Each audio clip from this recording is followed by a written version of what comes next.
Alright, so today's yoga anatomy and technique chat is about the shoulders. It's a really interesting topic because the shoulders are really complicated. Most joints in the body are a synovial joint, which means the synovial fluid, which is the lubrication around the joint, is encapsulated with connective tissue. And the joint is quite narrowly defined in its actions. So like the knee is encapsulated with synovial fluid and it flexes and extends, and there's a little bit of rotation depending on your physiology, but maybe not that much. The shoulder does have a synovial component, so really the shoulder is several joints, and not all of them are encapsulated and they don't have that lubrication and stability. So much about the shoulder, because there's several bones involved, is more like the tensegrity of many different elastic bands suspending the shoulder into its behavior. So there is a synovial joint right where the upper arm bone meets the shoulder blade, but the collarbone is floating. The acromion, which is another branch off the shoulder blade which floats on top, that is the muscles, the deltoids and supraspinatus, and these muscles are kind of holding the conversation in ambient tension rather than being encapsulated like so many other joints in the body. So the good news about that is like the shoulders are very changeable. Unless you've had a surgical intervention that pins your shoulder into a certain position, however your shoulders are behaving right now is probably very changeable, which is great news for your yoga practice. So we'll look at some of the available actions in the shoulders and the arms, and I think understanding these anatomical terms is really helpful because sometimes we want to increase our range of motion or bring our bodies out of pain, but we don't have a clear understanding of all the different ranges of motion that are actually available to us.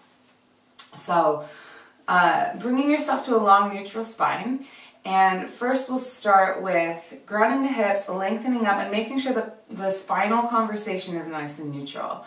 So if I'm rounded, that by itself is going to limit my shoulders. So we're nice and tall, and I'm just going to first elevate and depress. So I'm raising my shoulders up by my ears and I'm sliding them down towards my waist. And this is simply the shoulders moving north and south, elevation and depression. And you could think of the shoulder blades as like little plates sliding around on your back. So you're elevating and depressing. And then I'm going to retract and protract. So my shoulders knit behind me, and you can feel the rhomboids kind of pinching together behind your back, and this opens the collarbones or across the chest. And then I'm going to protract, which is going to make you want to close the chest a little bit as you feel the shoulder blades slide wide. Your shoulders get wider. So retracting, protracting. You just feel that a couple times, and even just getting these actions requires a little bit of dexterity. These are basic drills, but sometimes you can't do the basics too much. So we're elevating and depressing, retracting, protracting, and now the arms get involved. And when the arms get involved, things really start to get more complex because the arms can be in front of you, they can be out to the side, they can be behind you, and they can be overhead. And then the rotations in all those situations really start to become important, especially when you're doing more advanced yoga poses. So we'll look at some of the common actions that we need for more advanced poses, especially back bends, like wheel and stuff like that. So we'll just start, for understanding, we'll just take the arms in front, and I'm going to externally rotate and then internally rotate. So a lot of yoga teachers will describe external rotation as wrapping the triceps because the back of your arms, your triceps are wrapping under. Internal rotation, wrapping the triceps, external rotation. And this, the more you externally rotate, notice the more clearance there tends to build around the neck. So we'll see that same experience when you take the arms out to the side. So I'm going to reach and get a nice counter conversation in both directions, nice and open. And then I'm going to internally rotate and externally rotate. internally rotate, externally rotate. A lot of teachers say wrap the triceps for that external rotation. But notice, again, internally rotating is going to tend to bring me scrunching back into my neck. External rotation is going to tend to rotate space, broadening across the shoulders, because it'll tend to move the acromion back away from the collarbone. So, complicated movements already. So I'm going to externally rotate as I reach out to the side. Now, I'm going to bring the arms overhead.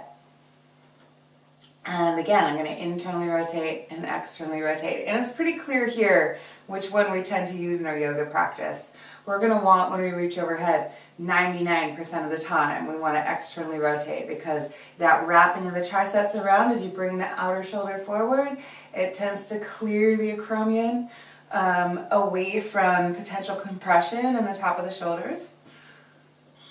It gives me a lot more space in my neck. So this alignment that I'm demonstrating is going to be what you do 90% of the time. But the story gets more complicated. So this is the juicy part of this video for your yoga practice. So we're reaching overhead.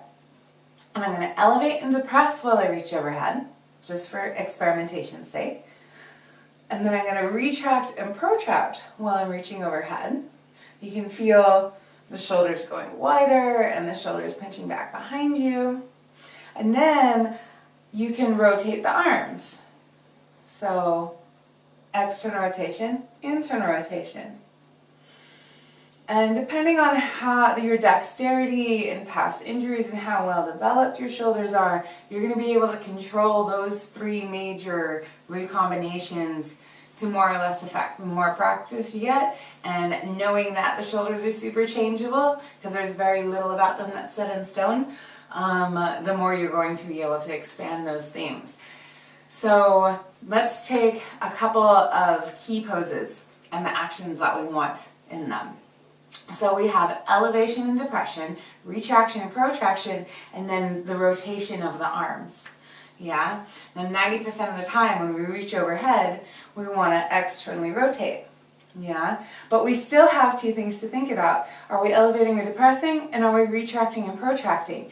So often when we reach overhead, people get confused. They take external rotation for protraction, which is very stabilizing and strong. If I'm trying to do a straight handstand and I'm going to get my hollow body and I anchor the core down and I'm going to rotate and protract and create all this plugging in, the scapula serratus is stabilizing out here. This is a great thing to do for your handstands, for your downward dogs, pushing the floor. If I was overhead pressing Olympic weights, I would definitely want to protract and externally rotate. Well, what if I want to create a back bend? If I want to create a back bend, I'm still going to externally rotate, but now I'm going to retract. And so often people confuse retraction for internal rotation, and it's a pretty easy thing to do.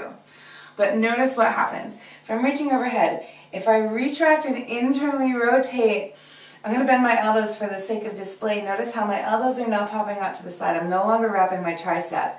I'm clamping into my neck because internal rotation tends to do that. And it's just not going to feel very good. I have no structure now. If I'm doing a wheel, or if I'm doing drop backs, if I'm trying to create a strong back bend where I'm reaching overhead, internal rotation isn't going to help me out very much. So now, the combination most of us are pretty bad at is elevating, externally rotating, and then retracting. Elevating, externally rotating, and then retracting. Yeah, and there's a great exercise with an elastic band that we can do here. I'll share it with you. So maybe just using it as a demonstration if you don't have an elastic band. But I'm going to take my little buddy here. Something of medium tension. I'm going to tie a little knot in it because this is maybe a little too long. So this is an interesting one to set up. This is definitely for more advanced practice if you want to start understanding wheel, understanding overhead movements. So I'm going to sit side saddle so that I can use my toe. And I'm going to hook my band over my toes. Now notice how the whole body is pitched on a diagonal. I'm going to put my free hand on the ground and I'm going to slightly lean back. So again, we're creating an elevation, external rotation, and retraction for the sake of back bends. So I'm going to sit in this position because it's pretty easy for me to support a nice arc through the spine and start to get some spinal extension. Now, because the body's on a diagonal, notice how as I reach up, my arm is bent. I'm going to press up through the elbow. My elbow's at a diagonal too. So if my elbow's pointing to the sky, it's essentially like doing this, which is not really elevating. So I'm going to take my elbow up, and then I'm going to fall onto that arm so I don't have to be distracted with holding my core. So I'm here. My head's at a diagonal, so my elbow's at a diagonal. Now I'm going to elevate, wrap the tricep, and retract. And now I'm going to play with that bend. I'm going to do little tricep dips here. I might rotate so you get another view of that shoulder. So I'm elevating, externally rotating, and then retracting. So notice how I'm moving the shoulder to the back of my body. Then as we start to play against that bend, this is like pushing against the floor in your wheel. And you can do little reps here, warming up the tricep. Or you can stay static, pressing and staying, and I'm going to continually elevate, externally rotate, and retract. And each time I reactivate those 3 instructions, I get a little further. I can feel that shoulder blade starting to boost my rib cage up and open. Elevate, externally rotate, retract. Maybe doing another couple pumps of the tricep. So having this elastic band as a bit of feedback is a really useful tool to really start to open and display your back bend. Getting familiar with those activations, that's your wheel. Both of your arms are elevating, externally rotating, and retracting. Then you have the optimal combination of strength and creating space to arc back. Yeah. So I hope that all makes sense. If you have questions, if you want to see more clarifications, let me know. But that little understanding after like 10 years of trying to figure out my shoulders, that was such an aha. So let me know how that meets your body, and we'll see you next time.